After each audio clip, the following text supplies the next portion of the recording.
A day of celebration and joy quickly turned to fear and tragedy on the roads of Panama City, Florida, all because a suspect allegedly decided to take out their anger over a traffic dispute with violence. But before we get to those suspects and their background, I want to start and bring attention to the victims in this story. These are people who police say had no previous history with their alleged attackers. This is 48-year-old Georgianne Garner and her 19-year-old daughter, Marley Lewis. On Saturday, February 22nd, police say Georgianne was celebrating her birthday. She was out with friends and family at a local Mardi Gras parade. And as they left that parade, police say they got into some sort of traffic dispute with people in another vehicle at this intersection in Panama City. Police say the people in that other vehicle started verbally harassing those in Georgianne's car. Then, as you see here in a freeze frame from this video that's been circling on social media, you can see the passenger in the pickup truck pull out a gun, point it out the window, and then open fire. Both Georgianne and her daughter Marley were taken to the hospital, and that is where Georgianne passed away.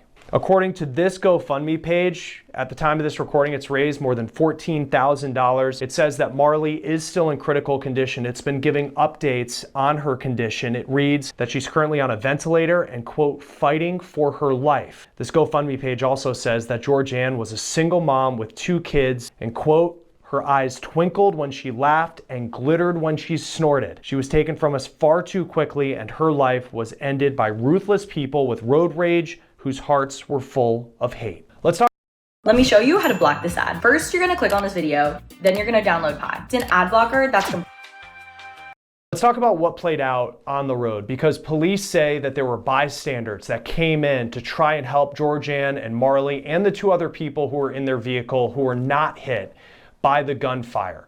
Then that Dodge pickup truck that the bullets allegedly came from took off. This is what police said about the chase in video posted by WMBB TV. Take a listen. The officer pursued that vehicle north on Highway 231, eventually landing in the parking lot of the Holiday Inn near the intersection of Highway 231 and Highway 77.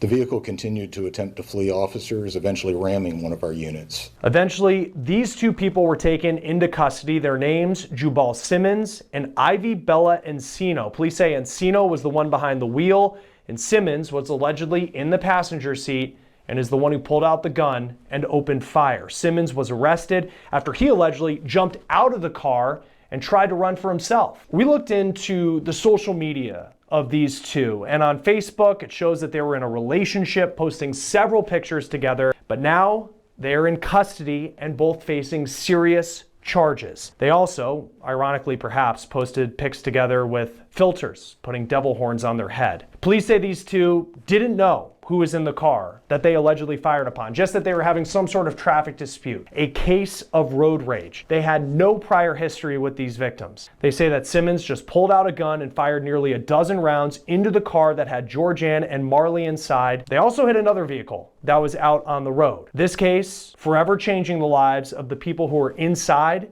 that car, taking the life of a mom who's just out celebrating with her family. Police say Simmons is facing charges, including 1 count of murder and 3 counts of attempted murder. Here's his picture in the Bay County Jail where he's being held without bond. His girlfriend, Ivy Bella Encino, also facing serious charges, including accessory to murder. Remember, police say she was the one behind the wheel of the vehicle. Joining us now is attorney John Phillips with experience in civil and criminal litigation based in Florida.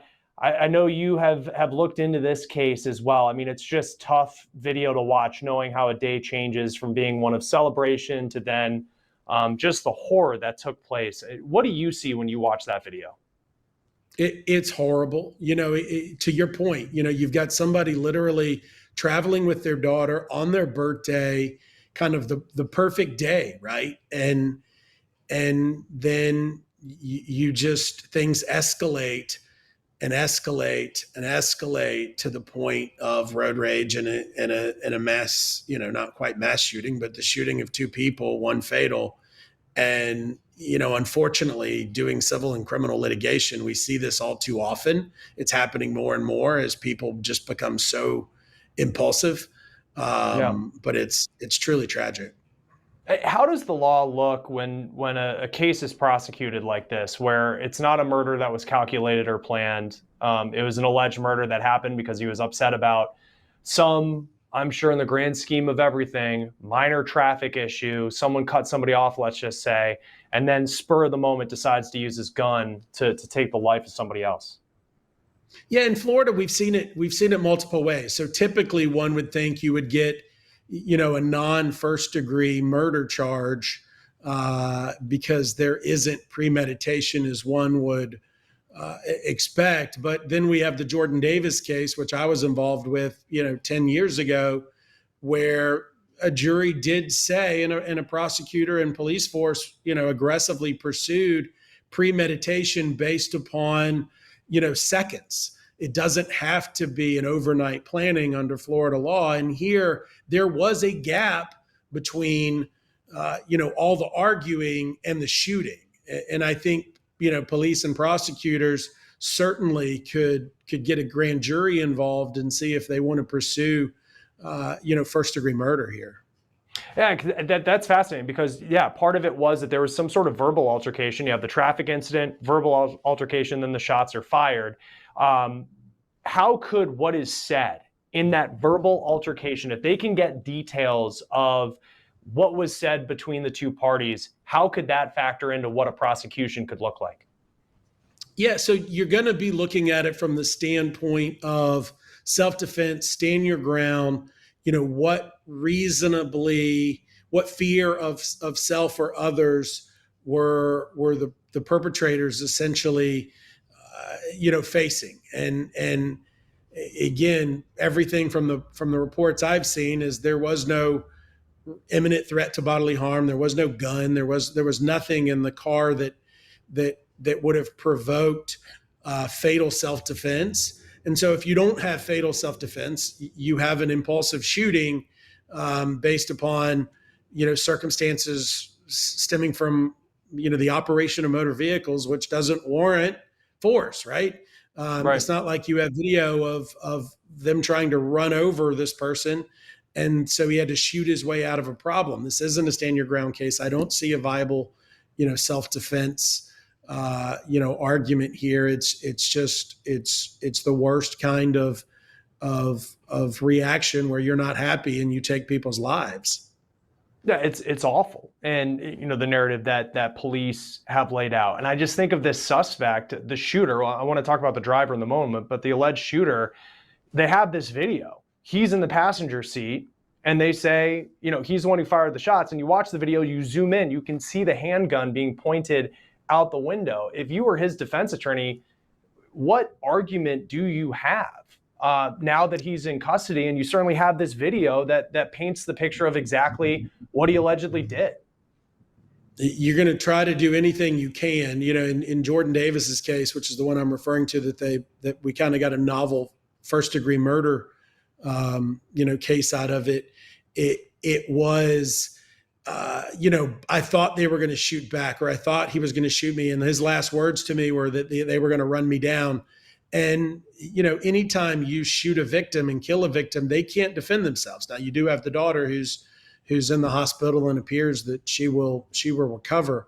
But, they're going to throw anything they can against the wall. But I think this was 10 or 11 shots. 11, according to police, yeah. Yeah, this is, between shot 1 and shot 11 is a significant amount of time where, again, you could find a jury that would say, all right, maybe shot 1 wasn't premeditated, but by the time you're unloading a clip, you're there, you're intending to kill. The girlfriend of the alleged shooter, she was apparently behind the wheel. She also fled, and there was a brief police chase. She's charged with accessory to murder. I feel like there are cases where you see the person who might be driving, who is in some ways an accessory to murder, that they get hit with the murder charge as well. What do you make of how she's being charged, and what type of punishment could she see for being the person behind the wheel? Yeah, so people think of accessory in two ways. There's before the fact and after the fact, right? And here, I think there might be both. So there was argument, there was escalation before the shots were fired. So what was her role in that? Did she say shoot their tails, whatever?